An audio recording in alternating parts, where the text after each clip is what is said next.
Hi, good morning. Welcome to Thursday Thoughts. On this Thursday, my guest for today is somebody who's been in our church for a long time now. And I think that most of you know who he is, but maybe don't know very much about his background and his history and maybe how he came to our church. So we'll spend a little bit of time today with Mike Lay. Mike, how's it going? Eddie, how's it going? Thanks for doing this. I really appreciate it. I think that you and your wife, a lot of people will know, particularly obviously in our fellowship, but beyond that, I think that it'd be nice for other people to get to know you. Sure, absolutely. So, hey, tell me, Mike, a little bit about your background, kind of where you're from, and how you got to be in Walnut Creek. Okay, sure.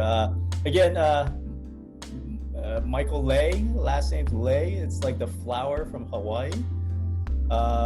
So I was born in Taiwan, and I came to the U.S. around second grade. We immigrated to the U.S. So you could call me a MIT FOB, I guess. Made in Taiwan, fresh off the boat, whichever acronym works for you.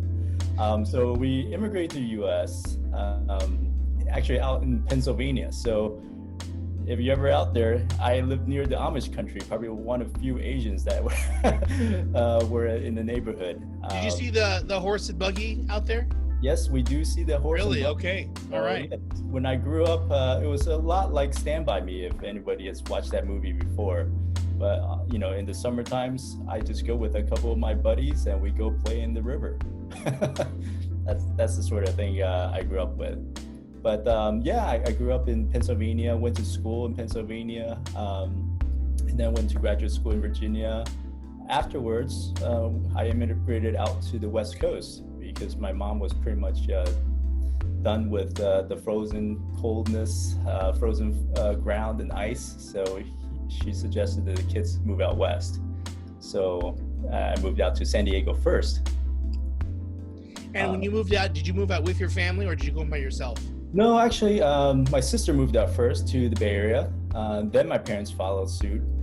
After I finished grad school, my parents told me to just come out west, and I landed in San Diego, sunny San Diego. I figured that's still the West Coast, right? And when I landed into the airport with the palm trees and the warm breeze, I was sold that instant. Yeah, it's tough. It's tough to leave. You actually left San Diego, which is unusual. Yes. And so you were in San Diego for how long? I was in San Diego for about 3-4 years. Okay. But I was working as a consultant, so I was literally flying pretty much everywhere within U.S. and as well as internationally. And more specifically, towards the last 2-3 years, I lived up in Seattle because I was doing a project up there. My consulting group was doing a project up there, and that's also where I met my wife. And eventually, we decided to get married down here in the Bay Area because I figured once we got married and hopefully have a family, it'd be easier to be close to family. So that took me to the Bay Area. All right, so we'll get to Lisa in a moment. I just back up for a quick sec here. I'm always curious when people immigrate to this country from Taiwan or China or wherever it is. I'm always curious what brings them to the area that they landed, whether it be a relative or friends from the neighborhood. What was it that brought your family to Pennsylvania? Oh, for sure. We were sponsored by my aunt actually, and she lived in Pennsylvania. That's why we stayed in Pennsylvania. Got it. Okay. And what was your opinion about Pennsylvania? I mean, as compared to the other places you've lived, and do you feel nostalgia when you think about it and go back there? I think there were pros and cons.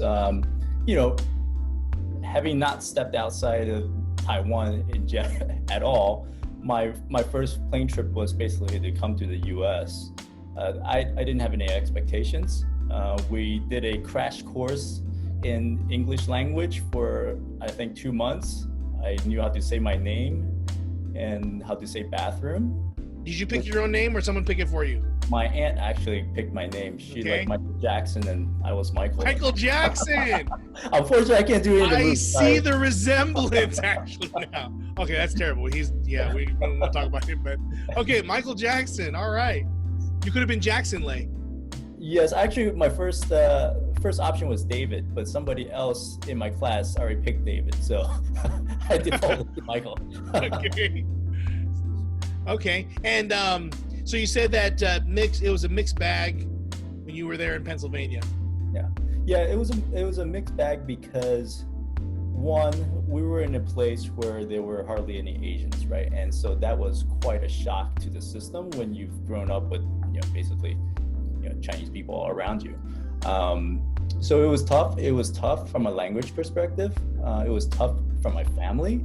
My family, it was a little bit different, right? My parents didn't come to the U.S. as a student or a college student or graduate researcher or anything like that. We immigrated as a family.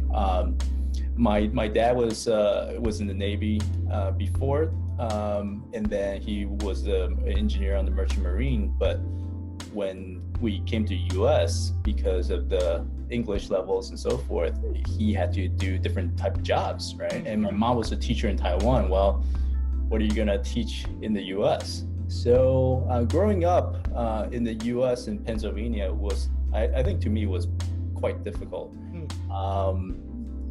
Just socially, but also, there were some racial biases that we would encounter, whether it's in school or whatnot. But I think it was an easy life for us, for sure. So I mean, we had that in LA, and I can only imagine how much worse it is in a place that's not as diverse. Yeah, for sure. I mean, you've seen movies where people basically open the door to a restaurant with that bell, ding, and everybody turns around and see you, right? Yeah. So that kind of occasion occurred once in a while. Sure. All right, so fast forward here. You were in San Diego and you were consulting. You spent a lot of time in Seattle and you met Lisa. Where'd you meet her? At church, actually. So pay attention, folks, boys and girls. Met her at church. Go ahead. All right. Just want to plug in for youth group and college and young adult fellowship. All right, go ahead. Right. So coincidentally, a friend from San Diego was also coming up to Seattle to do her residency, and she was the girlfriend of a buddy of mine in San Diego. And basically he said, hey, listen, we're going to go check out a church in Seattle. It happens to be Michael Chang's church, the tennis player. Would you want to go? Sure, I want to go meet Michael Chang. I mean, which kid wouldn't want to meet Michael Chang, right? For sure. So we went to that church, and usually for the consulting projects, you start with maybe a 3 to 6 month contract, then they extend you and so forth. So it was going to the point where we're doing 6 month to a year type of renewals, right? So we're kind of locked in there. And I told my boss, listen, I was flying up every Monday, coming back down to San Diego every Friday, wasn't able to really establish that church family or church community, whether it's on the weekends or the weekdays. I wanted to kind of just stay up in Seattle, and I was starting to go to the men's group there, and basically just got a condo downtown Seattle and went to church there. Okay, you're dodging the question. You met her at church. I didn't ask you about your job. I asked you about meeting her. Now, you saw her at church. Was it during the worship service? Was it during fellowship? Was it during refreshments time?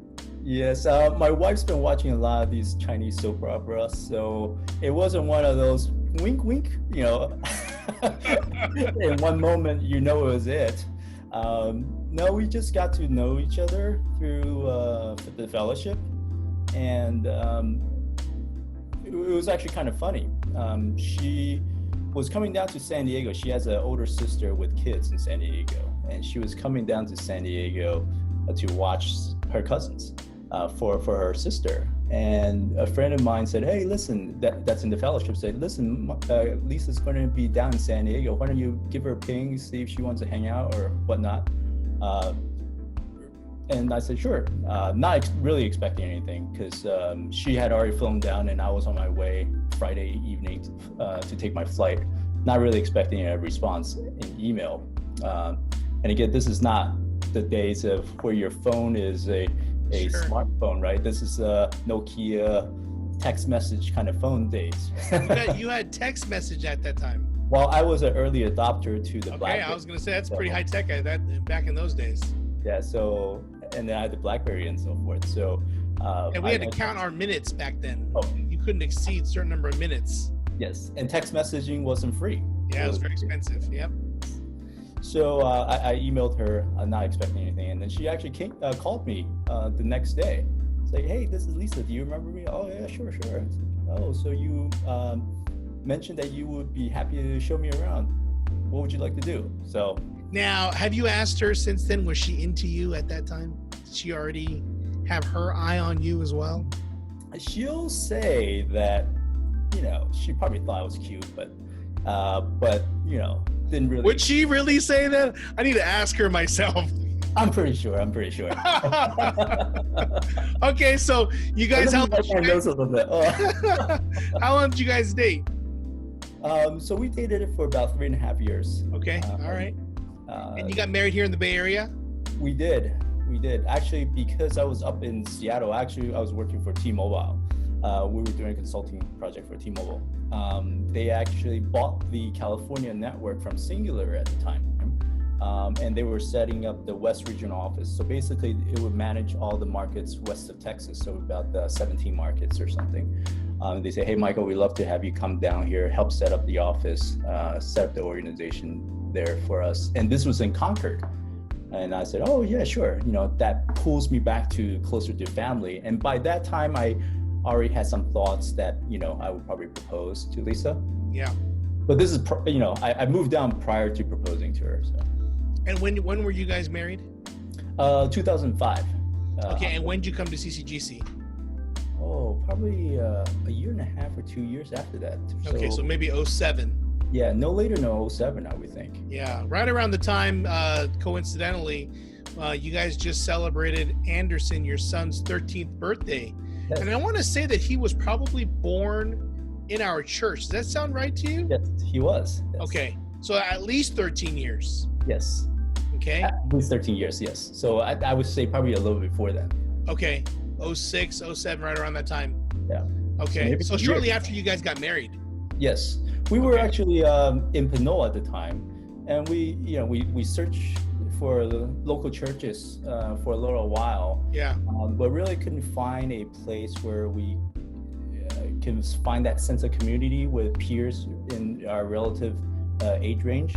Yeah. We then, because I was working at T-Mobile and my wife, Lisa, found a job at John Muir Hospital. She works as a nurse. So we decided to move out here to Concord. Yeah. And one, actually my sister apparently had visited CCGC a long while back before then. But she was then living in San Jose, so. Okay. So she mentioned, oh, why don't you go check out CCGC? Yeah, I remember at that time, the Young Adult Fellowship was a mix of married couples and singles. And there were only at that time 3 married couples. It was Pam and Andy, John and Anna, and me and Cindy, and you guys were the 4th at that time. This is 06, probably Hannah and Lauren were just born right around that time. So it was a long time ago. Yes. So you've been in the Bay Area for 13 or 14 years. You've got a son, Anderson. You've got another daughter. How old is she? And grade is she in? 10, and she's Megan. She's in the 5th grade. Okay. And right now, everyone obviously is going to school, and you're working. Lisa's going to work right now? She is still going to work. Okay. The rest of us are on Zoom. Okay. All right. Hey, just last question. I mean, we're going to keep this really casual. Yeah. When you're not working or being a parent, and what are you doing? What do you like to do with your time? I enjoy the outdoors. You and I, we frequent the golf course in the last couple years now. Yeah. But Saturday morning. I enjoy the outdoors, so I like being out the water as well. Yeah. One of the things I guess interesting is I like to sail. So You sail boats. yes. Yeah. So it's a fun activity for me. I like to go skiing as well. So pretty much the outdoors. We played last Saturday morning in the morning. Did you get, I got about a dozen bug bites. Did you get ravished by bugs? Fortunately I didn't, so I'm glad. My blood is very sweet and Hopefully delicious. it wasn't chiggers. Oh man, they're all over my legs, and I was really suffering this past weekend. That sounds yeah. All right, wait. Well, you've been somebody that has been around for a long time, and you and Lisa and your kids, to me, are a huge part of this church and a part of the church community. So I'm really glad that we could do this. This is probably a little bit overdue. I hope that from this, you have a chance to get to know Mike and his wife, Lisa, his son, Anderson, and his daughter, Megan. When we come back together, if you have a chance to see him at church, go ahead and say hi. And hope that you enjoyed this edition of Thursday Thoughts. Thanks, Mike. Again, I really appreciate you taking the time to do this. Absolutely. That was fun. All right. Take care. I'll talk to you later. All right. Goodbye, everyone. Bye, Eddie. Bye.